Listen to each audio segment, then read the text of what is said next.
I'm Faye Furutomo, Director of Educational Technology Systems at Iolani.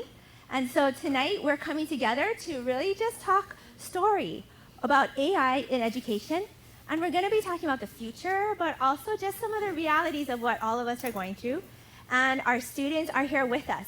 So we have about 10 students from our Digital Literacy Ambassadors group. They are student technology leaders that help us navigate all of this AI stuff at our school. And so they're going to be on our panel, as well as they're all interspersed tonight, and you'll all have a chance to talk story with them later. I hope you guys are enjoying the dinner that was sponsored by Digital Promise. They have a great AI literacy framework that we have adopted at school, so they're a great partner for us.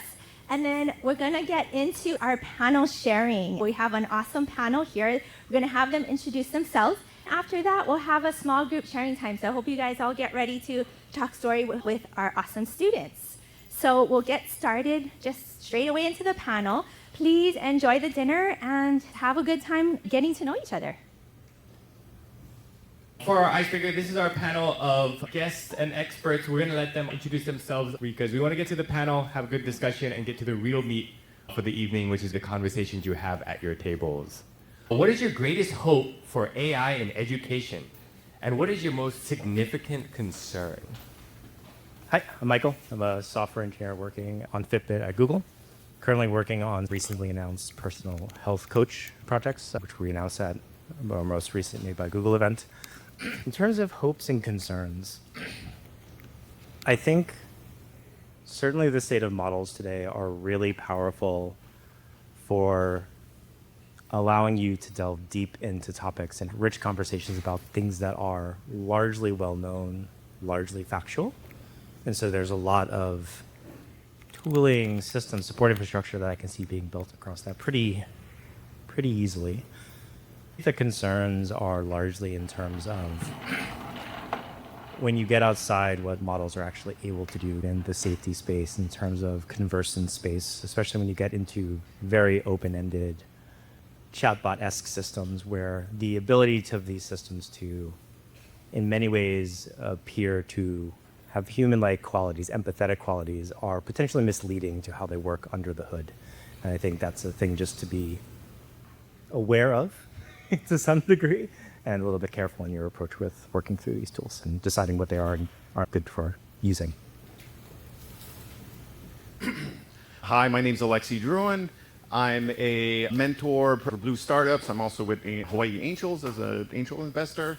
In my background, I was a technical founder. I bootstrapped an online university, so I have a lot of experience with higher education and building these kinds of tools and AI and applying it in the real world.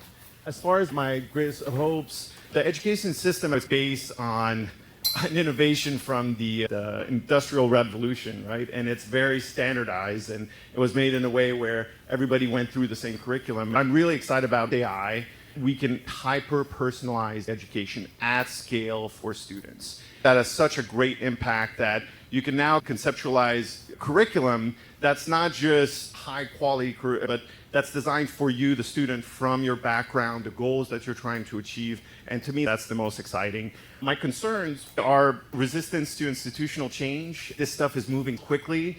And I know this room is probably like, if you're here, it's because you're a leader and you want things to move along. But I really want this to move even quicker and for us to not cling to these old systems. If we don't move as fast as it is going, it's our children and our students that are going to be left behind, and they're not going to be ready for the job market. And I'm really hoping, I think, with people like Gabriel, we could be leaders in Hawaii for education. That's my hope. Hi, my name is Maya. I'm a junior at Iolani School. My greatest hope for AI in education is that one day me and my peers will be able to use it to really leverage our own learning. And I think that's a dream for a lot of teachers and people working with students, is to be able to use AI to augment learning. I would love a world where I'm able to use technology to do crazy things I wouldn't be able to do without it. That reality is becoming more obvious as I learn about AI, but there's also concerns of, Alexi said, institutional change, because even here at Iolani, where I would consider us pretty developed with technology, I went to public school for a long time before I came to Iolani in high school, and just seeing kind of the resistance to AI for good reason, reminding me that it's going to take a lot of reasoning, it's going to take a lot of justification to get people on board. But also another concern is that if I'm too dependent on AI, I'm going to be stupid. So there's not really a way to put that eloquently, but I do notice that with the release of ChatGPT and other generative AI platforms, one of my first thoughts when I can't solve my homework is, oh, I should search it up on Chat. You know what I mean? To get that automatic answer, to get that instant dopamine. And so I do recognize that danger, and that is one of my concerns. Hi, I'm Thomas. I'm a senior at Iolani. I think that my greatest hope for AI is that me and my peers will be able to supplement our learning with AI, so that it can help us improve and really be able to do our work at a higher level and help students who might be struggling in certain areas because it can be so personalized. Was it Alexi who said that? And that is definitely my greatest hope, that it can help students be able to do their work in a way that they wouldn't be able to do it before, and help students who might be struggling with certain assignments to help them do those. My greatest fear is that AI will end up replacing my own thinking. In physics, one of the biggest things we do is derivations. We derive equations for certain things. But if I can just ask ChatGPT to derive it for me, I'm not actually doing any critical thinking. It's replacing my problem-solving skills. My greatest fear is that not just in physics, but in all disciplines, it's going to take away the ability for students to have critical thinking skills. Yeah, I guess for me, in my role, I have been dreaming, thinking, eating, sleeping AI for a couple of years now. The thing that gives me the most hope is that we are all learning this together. Like, the students are learning this, and then us as adults are also learning this together. And I think that it gives us the opportunity to come together around education as learners. Even though we're teachers, I learned so much from the students. And I think there's just this very kind of a collaborative time to build value around education, to build, like, what are the problems and how can we solve them together. I think there's just this kind of beauty to that. So that's my hope. We're going to need all the boots on the ground, meaning every type of teacher at every level from all backgrounds. I feel really excited about that. But my most significant concern is that we don't know what we don't know. As educators thinking about academic honesty or some of the big topics that we deal with, we are going to miss some of the other things that are going on below the surface. How with social media, we miss some things along the way. And are we going to be able to pivot quickly enough to help students, families, and our communities? Awesome. Thank you for that lightning round. So we're going to be moving on. So this is going to be talking about for the students, for Maya and Thomas. You in the classroom, describe a moment where you used an AI tool for a school project. What part of the experience felt cool new tech feel that you had? And what parts of this experience, like the user experience, felt clunky, frustrating, or even a little scary? Yeah, so I guess I already talked a little bit about physics. I'll move to a different subject. One of the first times I was using AI, so this was a while ago, it wasn't as developed as it is now, but it was for a history paper. The teacher was fine with us using it. I wasn't like cheating or anything. But so the assignment was basically give AI the prompt, and then it's going to give you an answer, and then evaluate how good that answer is. It's trying to show that AI can't create an A+ paper. You have to put your own thought into it. The crazy part to me, the part that was like magic, was I put the prompt in, and it gave me an answer that was like coherent and made sense and actually worked through a logical argument. It's not an A paper, but the fact that I can type in a sentence and it can give me a B paper is pretty impressive.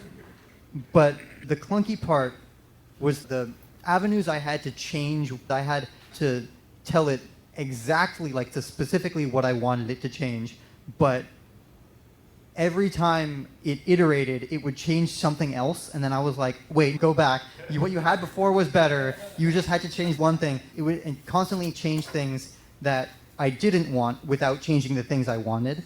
And so that, I guess that's a dichotomy. Okay, last year in English 10, I had to write a paper on A Raisin in the Sun. I was really interested in this book because it was history, but also fiction. My favorite genre is historical fiction, so I was like, wow, this is great. But then our teacher was like, okay, we have to write a research paper. I don't like research papers. Then she said, but you guys can use Perplexity to find your sources, to do your initial research. And I was like, wow, this is so cool.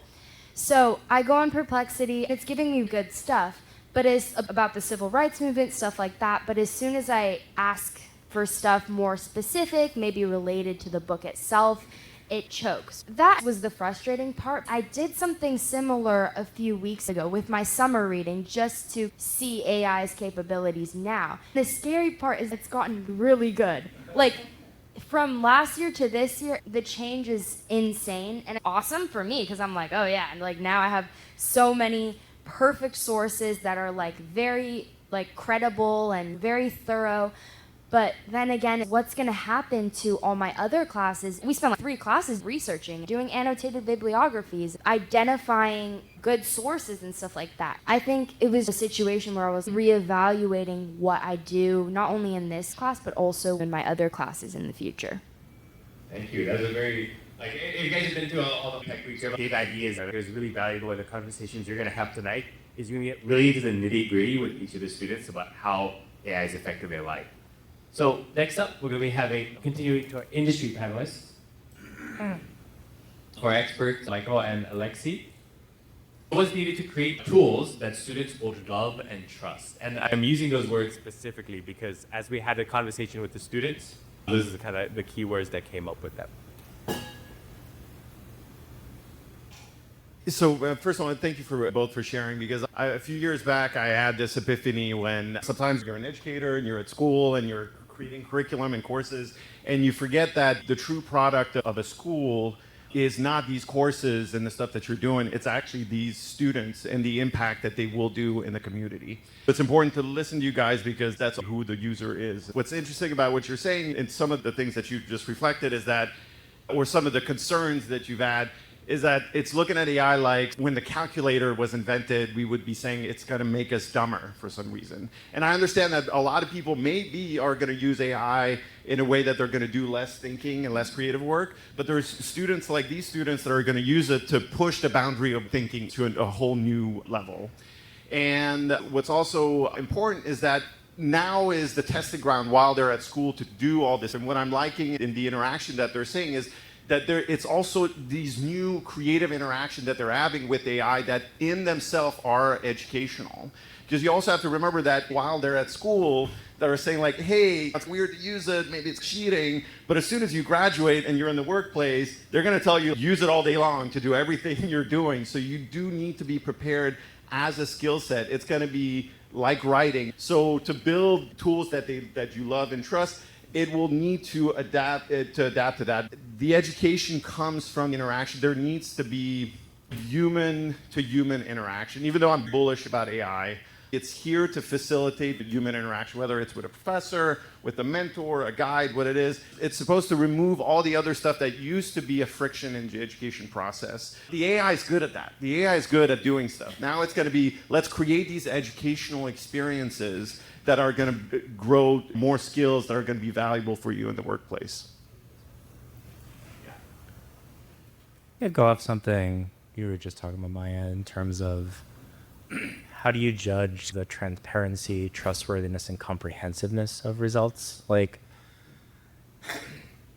for better or worse, I often think of these systems as a great summarization version of what early search engines was. When like, yeah, you can get a bunch of links, some color or another, but there's still some amount of critical thinking that's required to like judge, are these good or are these bad? And over time, companies build search indexes that automate some of that. But when you ask questions to these systems right now, the way I like to think of it is like they are doing a search on your behalf using some amount of, I will put thinking in quotes here, probabilistic, probably, but not like critical thinking in so much in the same exact way that you would do it, but like in a way that probabilities influence the outcome to be similar to. But ultimately, the other day is just doing web searches for you that rely on a whole bunch of infrastructure that's already been built to judge quality, comprehensiveness, trustworthiness of articles. And I think much in the same way that we've developed kind of critical thinking skills to figure out how do I use search engines to understand whether or not they've answered my question, whether or not it's like safe to trust what they say. Like, am I working on an electrical panel? Stakes of your decisions is an important factor. Figuring out how to express in a way that is not overbearing in the conversational moment how comprehensive the corpus of information was, whether or not to ask follow-up questions to expand the search, different niches of content, depending upon what you're trying to do. I think that's a relatively unexplored space. The immediacy of answers sometimes belies the fact that you probably do want to be looking at like the citations in current systems when they do give it to you to be like, okay, you've summarized this information, but like those citations are often telling you what it's been grounded in to some sort of degree. And they may not be sufficient. You may need to dig deeper. Some systems show the thinking process. This is something to pay attention to because for better or worse, it is what is being used to steer like the first answer you get.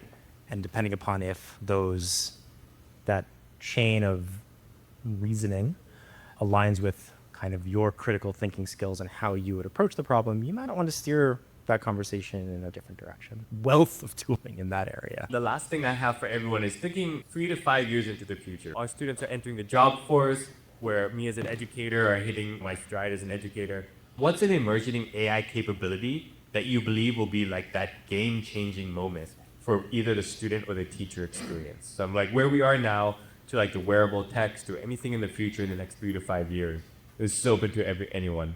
What do you think that main experience might be? Or what do you think that main game-changing AI tech might be?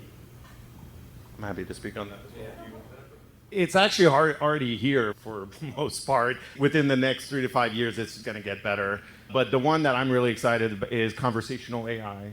It is here today where you can have a natural language conversation with an AI that has access to infinite knowledge, as we've discussed, of the entire internet and then beyond. And that AI can be, through a system prompt, customized through all sorts of stuff to be the best tutor within the guidelines you want for education. The most exciting part is the hyper-personalized nature of it. And you see this with people building relationships with AI, but you could build it in a sense where you have your own personal tutor that you have with you at all time, that knows who you are, that knows your goal, your dreams, what you're trying to achieve, understands how you like to learn, the pace you like to do things, that you can open at any point, have a conversation with, and then that insight can then also be related to your teacher, the person that's helping you. So now there's that three-way conversation between you and the other people, the other humans, on to best learn that stuff. So for me, that's the part that's the most exciting. That's already here now. I think what's going to get better, it's going to be quicker. I think right now the latency is a little bit buggy. It's going to be video as well. So now it's mostly audio, but I think you'll be able to create an avatar. It might be yourself. I don't know.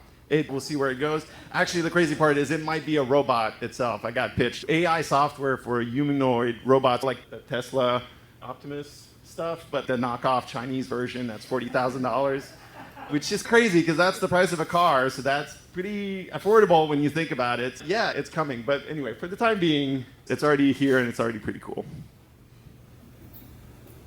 What I find incredibly useful is diving into a new subject and getting a primer in what are the key considerations and things to think about, which is I find it to be a really powerful use of collective knowledge. If you're, give a weird example, once again, don't just completely, but if you're going through like contract law and very unknown state space, right, where you have an idea of like things you might want to look out for, but you want a second opinion of, okay, if I'm going to go talk to an attorney or go through some process, like what are the things that I should be informed about that are key considerations that I might not consider had I not spoken to a professional? They tend to be very good for giving you a pretty distilled set customized to your circumstances if you give them enough information of, in some ways, giving you like key talking points for considerations. I wouldn't go off of these things by face value, but they're great to go to an actual subject matter expert in like the particular case of attorney land and be like, okay, I have these specific concerns. I like to learn more about this specific area, and you have some pre-vetting in a sense. From the wearables point of view, there's a lot of benefit in consistent long-running telemetry, which isn't really much of an AI thing explicitly, at least generative models. I don't think generative models are required to calculate that. But there's a lot of things where like changes over biometrics, behaviors, and habits over a long enough period of time, if used well to give actionable insights, are interesting. I think people struggle with actionability over short periods of time, for better or worse, because a lot of things in consumer society are like, here's the thing you did this week that's going to like fundamentally change things. And especially you find with health data, like the product is successful if it tells you 3 to 4, in my opinion, like 3 to 4 times in your life something fundamentally changing. You did a great job sticking to your gym routine. That's good to get reinforcement over time, but there are fewer moments where aggregate insights have an outsized impact. That's a space that is hoped for and not as developed as it could be at this point in time. So the idea being that, so if I have a wearable and I have that telemetry about like heart rate and information and all the memories and things I've worked on, there'll be at least a couple moments in my life where that data would be very valuable for me to have that would help me make a life-changing decision. Yeah, for sure. I don't think anyone's quite cracked this one, but that's the hope for making a case for collecting all of this way. And obviously a privacy-preserving matter is important, or has great value to you. Awesome. We're going to move. So to the students, as you navigate your learning and prepare for the future, what is the most important support you need from your teachers, the industry, and our community leaders to succeed in this new world that AI is building for you? So what's the most support you need from all of us in this room to succeed? I think I have a lot of fear, and a lot of my peers have a lot of fear, that not towards AI in general, but towards the reality that it's taking a lot of entry-level jobs. That's the big headline right now on my social media. You're not going to be able to get a job no matter what industry you're in. And I'm like, I'm not good at painting. I think that is something that does worry me, especially at Iolani, because it's a lot about, oh, where are you going to go to college? What job are you going to do? What are you going to accomplish in your life? Get a good job. And that itself, my end goal is getting a job, and that prospect is threatened. I'm like, my whole foundations are being, and so I think that's a big concern of mine. I know I don't have to be afraid, but I also am aware of the fact that I don't really have anybody to teach me how to use AI to get a job, or maybe how it's going to look when I'm ready to get a job. And so I think, obviously, I'm not going to ask every single one of my teachers to take a crash course on the future of careers. I think it would be super cool if like educational institutions were able to brace students at least and be like, here's what you've been hearing, here's the scary stuff, but here's how you can remain prepared. Because I think, especially with educators, there's a lot of like fear around, oh, our students are going to be cheaters and they're going to do this and lose critical thinking skills. But sometimes it's overlooked that we are also scared.